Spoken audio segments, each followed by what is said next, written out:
It is not approaching, it has arrived. We are not circumventing it.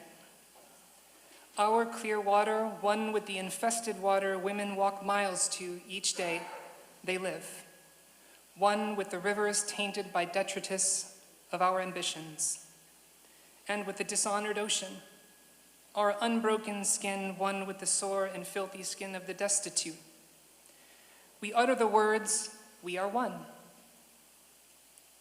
But their truth is not real to us. Spirit, waken our understanding out of the stasis in which we perish, the sullen immobility to which the lead weight of our disbelief condemns us. Only your rushing wind can lift us.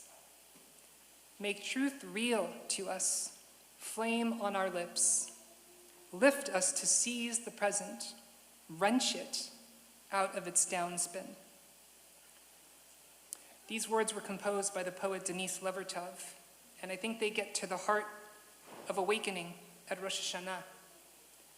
And while they were written when I was about 3 years old, in the early 1980s, they feel especially resonant this year. Because you see, the shofar's calls that we just heard make a shift here. They begin as a personal, contemplative, introspective moment. But during the Musaf, which we're about to recite, they become a wordless distillation of the aching and urgent message that Levertov writes about, one that is shared with our liturgy.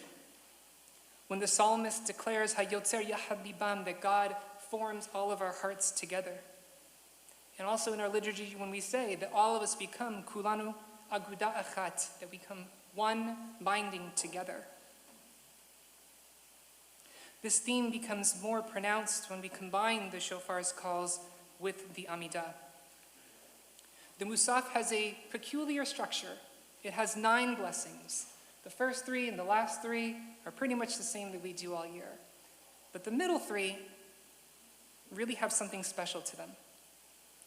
According to the Talmud, it was God who decided that these 3 blessings should be instituted for the Musaf of Rosh Hashana, saying, Imru lefanai b'Rosh Hashana malchuyot zichronot v'shofarot. Recite before me on Rosh Hashana the verses of kingship, remembrances, and the shofarot. Malchiyot, kedei shetamlichuni alechem. Recite the kingship verses so that way I can get to be king with you. Zichronot, kedei she'aleh zichronechem lefanai l'tova. And the remembrance verses, that way I can remember you for good. That's what I want. Uvameh, and what should you do to accomplish all of this? B'shofar. You should sound the shofar.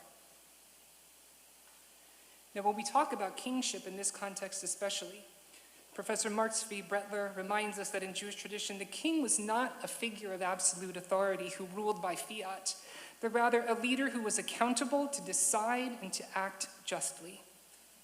That was expected of earthly kings, and it was equally expected of God.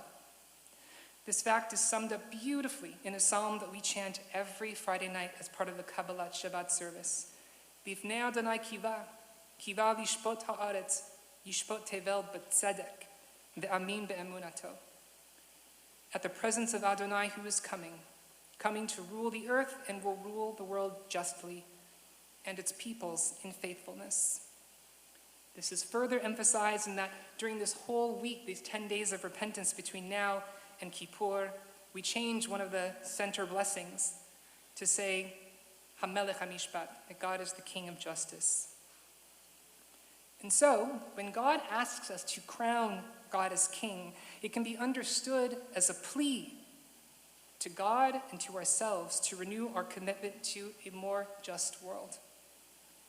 When God then says to recite zichronot so we can be remembered for good, it can be understood as a plea to remember all that is within our history and in our hearts to inspire our moving toward a more healed and just world. And the sound of the shofar both sends those aspirations up and impresses them deeply down into our souls, reminding us that there is no justice without a real reckoning with how our lives are all inextricably connected.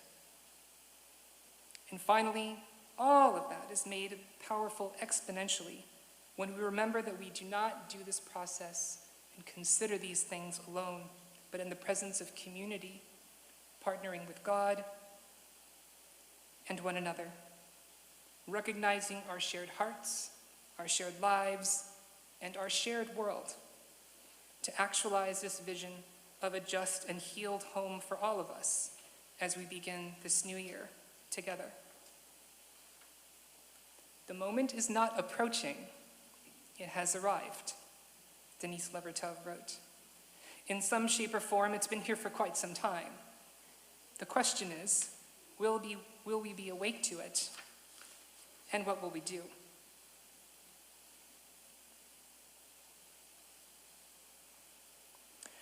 I started with a piece of poetry because I believe that what we need desperately now is creativity. The ability to imagine more than what we think is possible now. To dream of responses to our own and the needs of the world not yet dreamed of. One of my teachers, Miriam Heller-Stern, argues that Jewish tradition has at least 7 creative sensibilities that above all will be integral to Jewish education moving forward. I think, however, they are equally applicable to our community at large as we face new kinds of challenges and old ones. And in their presence, kindle new hopes. They are 1, lech lecha, go and be bold. Don't be afraid to imagine new ideas of value. 2nd, Shabbat, sacred pause, stop, reflect, renew. 3rd, Teshuvah, turning and improving. No one and no thing is perfect. We keep working at it because we're never finished. And we're also going to make mistakes. And we're accountable to others to deepen our empathy and our humanity to make those mistakes right. 4th, Elu ve'elu, the divinity of difference. We can and should engage multiple perspectives. To do so is to open new doors to understanding and birth new ideas. 5th, Kehillah, participate and collaborate. We were not meant to go it alone. We need community, and individual voices are vital. A creative society requires participation in projects that can succeed only with diverse voices coming together. Be a ben or bat or bet adam. Be a good person.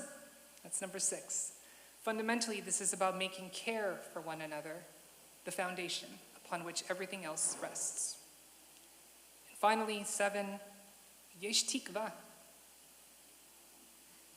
We have to maintain hope. There is beauty even in the struggle, buoyed by the belief that once we overcome that struggle, something good will surely result. We will need to actively engage these elements of who we are if we are to respond to the shofar's calls and have it be a true herald of the future that we yearn for. Over the course of the year, I hope that we all have the chance to explore these sensibilities together as a community, building ourselves and one another up. But for now, I'll close.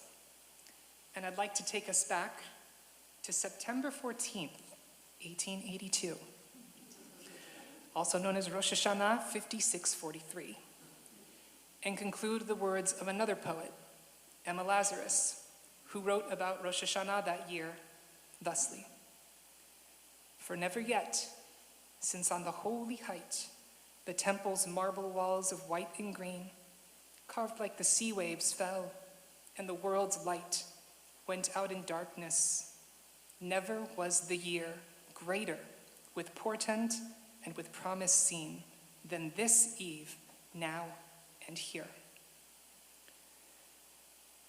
May we hear the voice of our own heart. May we hear the voice of the shofar. May we hear one another's voices. And may we hear the voices of all those in the web of life to which we are connected. The moment is not approaching.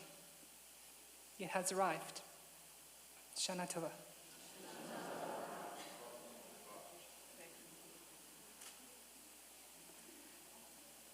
Continue on page 123 for Chatzi Kaddish, followed by the silent Amidah on page 125.